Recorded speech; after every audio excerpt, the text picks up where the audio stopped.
Thinking of buying the iPhone 16 Pro in 2026? Before you spend your money, watch this. I've been using the 16 Pro for the past 2 years and this is my long-term review. And I'm not just gonna list specs. Instead, I'll be sharing my real-world experience. Starting off with the thing which matters the most, performance. iPhone 16 Pro is powered by the A18 Pro chip, which is a highly capable processor. On paper, newer chips will always outperform the older ones. But in real-world usage, the iPhone 16 Pro is still overpowered for most people in 2026. Although it does heat up quite frequently, day-to-day tasks like scrolling social media or running multiple apps, everything works flawlessly. Even 4K video editing is smooth. As for the gaming, I'll be playing PUBG on it. The battery is at 80% and its temperature is around 29 degrees.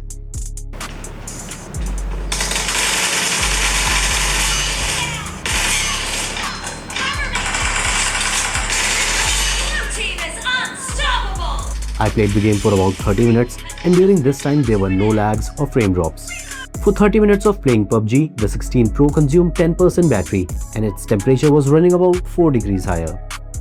Besides this, I also ran Geekbench on it and the 16 Pro scored 3501 in single core and 8501 in multi-core, which is an impressive score. And that too when this phone's storage is filled to the brim. So if it had more free space, the score would have been even higher. Basically what I'm trying to say is that the 16 Pro is well equipped to handle everything you can do on a smartphone in 2026. With that said, if you're rocking even a 3 generation old iPhone, it probably has enough processing power to handle everyday tasks effortlessly. And if you have a Pro model, then I don't think you should upgrade just for the better processor. Not unless you absolutely need the fastest and latest, that extra 25% improvement. But if you do have to buy an iPhone in 2026, the 16 Pro is just as powerful as any other latest iPhone. Now let's talk about the cameras. The 16 Pro no doubt has some of the most capable cameras. It's got a 48 megapixel main, 48 megapixel ultra-wide and a 12 megapixel telephoto camera. The only improvement in 17 Pro's rear cameras is that the telephoto is now also 48 megapixel, which does improve quality. But it's not like the difference is night and day. It's a marginal improvement. The selfie camera of the 17 series has a big upgrade with a center stage feature. But personally, I don't think it's a feature worth upgrading, not unless you use selfie camera for vlogging. Photos from the iPhone 16 Pro looks sharp, dynamic range is solid, and the video quality, especially stabilization and color consistency, is still among the best. But despite that, if you already own a recent iPhone model, upgrading just for the cameras is not worth it.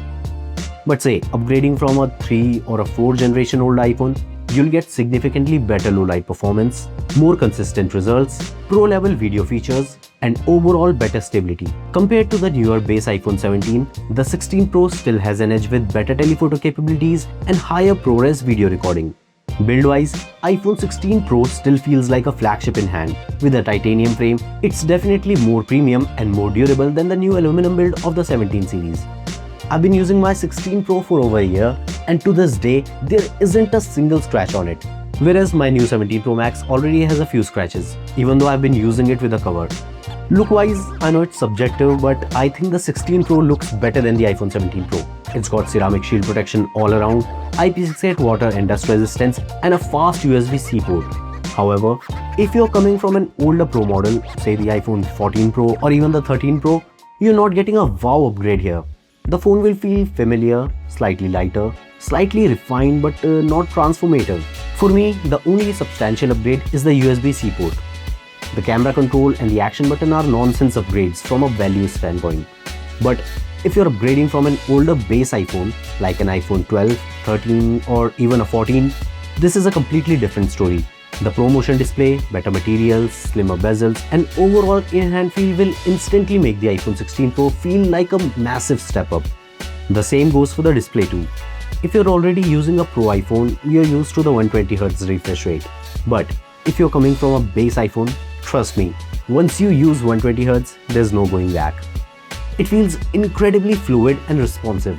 Yes, there is no anti-reflective coating on it, but visuals are sharp, colors are accurate and the brightness is good, maxing out at 2000 nits. It stays perfectly visible in bright outdoors. The iPhone 16 Pro has a flagship grade display in 2026, no doubt about it. In 2026, battery health matters more than specs. A brand new iPhone 16 Pro will be fine. But if you're buying one that's been sitting on the shelves or a refurbished or used one, then battery degradation is something to consider.